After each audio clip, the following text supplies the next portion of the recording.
नमस्कार, ज्ञान चैनल में आप सभी लोग का स्वागत है। कई लोग जानना चाहते हैं और बहुत अच्छा क्वेश्चन है कि सर हमने अपने बच्चे का ईडब्ल्यूडीजी और सी कैटेगरी के में पहली क्लास, नर्सरी क्लास और केजी क्लास में फॉर्म भरा था और हमारे बच्चे का नाम भी आ गया और हम एडमिशन करा लिए, लेकिन स्कूल मन पसंद का नहीं है। तो क्या हम दोबारा फॉर्म भर सकते हैं क्या अगले साल? आपको बताऊंगा कि अगली साल कौन फॉर्म भर सकता है और कौन कौन लोग फॉर्म नहीं भर सकते। और कुछ लोग पूछ रहे हैं सर ईडब्ल्यूएस फ्रीशिप का क्या मतलब है? इसकी भी जानकारी दूंगा कि ईडब्ल्यूएस फ्रीशिप क्या है, ईडब्ल्यूएस क्या है और डीजी क्या है। ये सारी जानकारी बताऊंगा। जानकारी जानने से पहले जो लोग चैनल पे पहली बार आए चैनल को सब्सक्राइब कर दें। वीडियो अच्छी लगी तो इसे लाइक करें, शेयर करें, कमेंट करें, बताएं कि इन्फॉर्मेशन आपको कैसी लगी।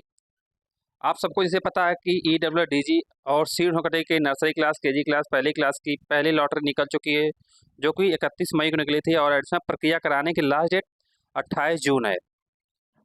बहुत लोगों का नाम आया और वो लोग एडमिशन कराए। बहुत बच्चों का नाम नहीं आया और वो लोग सेकेंड थर्ड लिस्ट का वेट करें कि आखिर कब तक निकलेगी। मैं आप सबको बताना चाहता हूँ कि अगली साल फॉर्म कौन भर सकता है और कौन लोग फॉर्म नहीं भर पाएंगे। देखिए, जिन बच्चों का पहली लॉटरी में नाम नहीं आया, दूसरी लॉटरी में नाम नहीं आएगा, तीसरी लॉटरी में नहीं नाम आएगा, मतलब पहले दूसरी तीसरी लॉटरी लिस्ट में नाम नहीं अगर आता है, वो लोग अगली साल फॉर्म भर सकते हैं। लेकिन जिन बच्चों का पहले लिस्ट में नाम आ गया हो या दूसरी लिस्ट में नाम आ जाएगा, तीसरी लिस्ट में नाम आने के बाद अगर इसमें करा लिए हैं आप बच्चे का और अपने बच्चे का एडमिशन किसी स्कूल में करा लिए हैं, तो आप दोबारा फॉर्म नहीं भर सकते। चाहे स्कूल मनपसंद का हो, चाहे स्कूल मनपसंद का नहीं हो। अगर आप एडमिशन करा लिए हैं बच्चे का, तो आप अगली साल यानी 2025 में बच्चे का ना तो नर्सरी क्लास के लिए अप्लाई कर सकते हैं, ना तो केजी क्लास के अप्लाई कर सकते हैं, ना तो पहली क्लास के लिए फॉर्म अप्लाई कर सकते हैं। बिल्कुल ध्यान से समझिए।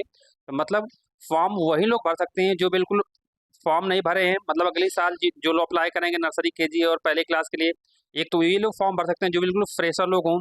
दूसरा, जो लोग फॉर्म भर चुके हैं लेकिन उनके बच्चे का लॉटरी लिस्ट में नाम ही नहीं आया, वो लोग अगले साल फॉर्म भर सकते हैं। और जिन बच्चों का नाम आ गया और वो लोग एडमिशन करा लिए, वो लोग फॉर्म नहीं भर पाएंगे, बेशक उनके उनके मनपसंद का स्कूल ना मिला हो। और ईडब्ल्यूएस फ्रीशिप का मतलब क्या है?